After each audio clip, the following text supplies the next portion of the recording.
Vlog Haji Zakifli and Haja Salabia Family Day hari pertama. Rumah warna hijau tu.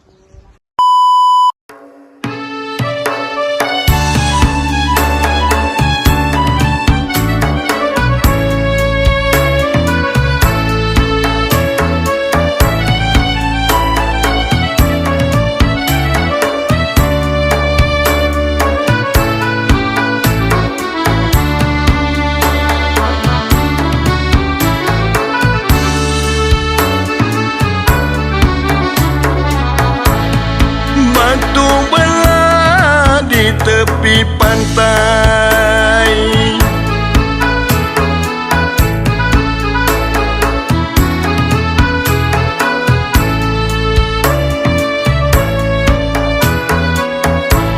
jauh pandangan di Pulau Bantul.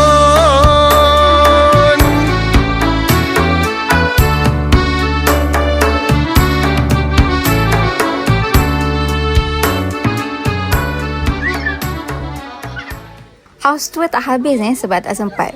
Check in homestay pukul 3 petang. Tapi ada juga yang sampai lambat sikit. Tapi tak apa. Yang penting Atok Mak kena ada.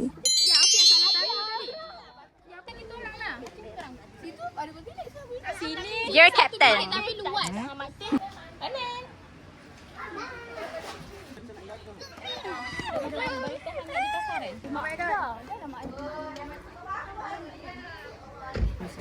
Oh wow, vlog. Mati atas ni mati lah. Kalau tak ada lagi mati. Mati ke mati lah. Kawan. Tadi orang tadi mana? Okay, sambil menunggu preparation untuk makan malam, kita orang decide untuk keluar sekejap. So, kawasan nak menuju ke pantai tu sangatlah cantik. Dikelilingi dengan bunga-bunga, villa-villa kiri kanan. And then terus nampak view macam ni, cantik sangat-sangat.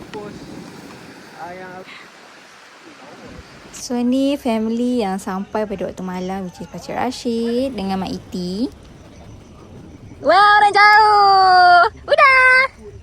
And then after dinner, kita buat aktiviti sendiri dan ada juga sesi agihan baju family day. Lepas tu kita ada juga main kite. 3 jenis kite yang tak tahu Wabi beli and tak faham pun game dia macam mana.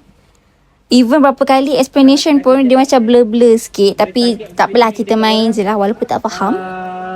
So, layan je lah. Ni boleh target, yang ni tak boleh target. Macam mana pula tak boleh target ni? Attack ni time. Oh, okay. Kalau tadi dia kena ingat.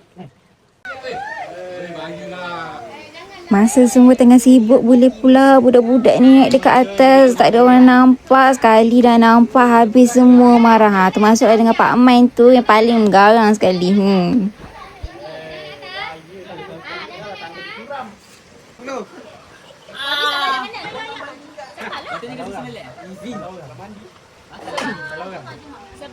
Next activity daripada pak saudara kita tengah buat preparation nak pergi memancing dekat jetty.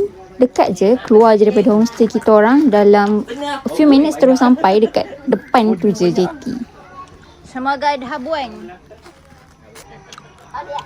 Ya saya. So semoga balik homestay dapatlah ikan. Dapat ke? Tak ingat So disebabkan day first memang aktiviti masing-masing je. So budak-budak just duduk dalam rumah, main game, tengok TV. Tak tahu nak buat apa. So kita pun macam alah, tiba-tiba dah sampai dah dekat jetty. Tengoklah pak saudara kita dapat ikan ke tidak. Buat main. Nampak. Ya, nampak.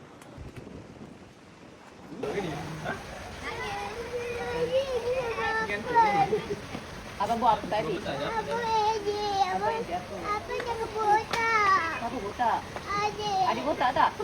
Dah tu dah pernah nangis. Adik tak botak dah pernah nangis. And then Gen Z semua berkumpul dekat depan ni sebab dah ramai, sebab kita nak bincang aktiviti esok pasal game. Adalah juga selit-selit gosip sikit. Tak dia ni break bukan sebab lelaki lain. Si Oya ni pun join kita orang lepak juga. Macam lah faham sangat dek. Dah pukul 1 pagi tak nak tidur. family terakhir iaitu family Mak Teh akhirnya sampai juga ke destinasi. So cukuplah dekat homestay ni 11 adik-beradik untuk family day kita. Keesokan pagi iaitu family day Haji Zulkifli dan Hajiah Salabiah bermula. Lepas sarapan pagi, semua dah berada di padang untuk bersedia ambil gambar dulu sebelum bermulanya permainan. Masuk itu. Tok Mak mana? Tok Mak mana? Oh, Tok Mak mandi ya? Ketua pula lambat ya. Apa cerita ya? Biasa, ketua lambat sebab tu kita lambat bro. So ini adalah persiapan kita nak susun-susun dulu untuk bergambar. Untuk hari kedua full video, tunggu di episod seterusnya.